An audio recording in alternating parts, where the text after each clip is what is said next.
I've just met with Porotech here in the Westgate at CES 2023. Porotech makes micro LEDs, LEDs in general, but micro LEDs in particular. They have a very unique process. They have this poro GaN, gallium nitride interface layer that can be grown on top of a silicon wafer that allows for the mismatch between the gallium nitride epi layer that's grown on top and the silicon wafer underneath. So that can minimize defects. And most importantly, it allows the growing of red LEDs on a silicon wafer in gallium nitride. That means they can make red, green, and blue. Right now, though, it can be separate wafers, but they can also make a single device that can be driven to all three colors. That's called their DPT, Dynamic Pixel Tuning technology, which I've reported on a white paper on that, which I'll put in the link below. But from the meeting we had here at CES, they were showing some interesting prototypes, and let me give you the rundown here. So the first was a 1280 by 720 device, monochrome green, 0.26 inch diagonal, which represents 5600 ppi. That's really high ppi. A 3.5 micron square pixel on a 4 micron pixel pitch.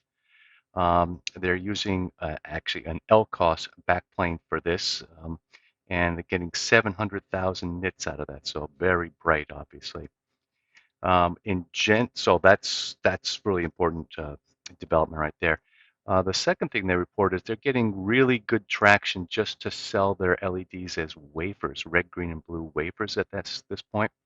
And that's because the external quantum efficiency, the EQE, is quite high in their devices. So they're reporting red is at 15% EQE, green at 50%, and blue at 70%. So these are top emission devices with no reflector on the back part of this, which would increase the extraction efficiency even more. They also have a 0.7 inch are red, green, and blue devices that are 9 micron devices on a 10 micron pitch. That's a 1080 device. Luminance out of these guys: blue 3 million, green 3 million, red 500,000 nits. So again, pretty impressive. They also had a DPT demo where that basically you looked into the viewer and you could see the LED going through all the colors, including white. And you can get white out of a single pixel this way. It's basically a compound waveform that covers those red, green, and blue components. They had a kind of an early prototype demo of interfacing their device to a waveguide. It was really more of a proof of concept, nothing particularly earth-shattering about that. So their business model really is to sell devices. They don't want to be a packager. They don't want to be an LED, a VR or AR glasses maker. So they are engaging with customers to do that. They also don't want to invest in a customized backplane for this. What they're finding, and this is the reality, I think, is that every customer kind of wants a customized backplane. Backplanes are costly to design and fabricate, so they're waiting for a customer who's really ready to commit before they design that backplane with them. That will be outsourced to one of the CMOS fabs, of course.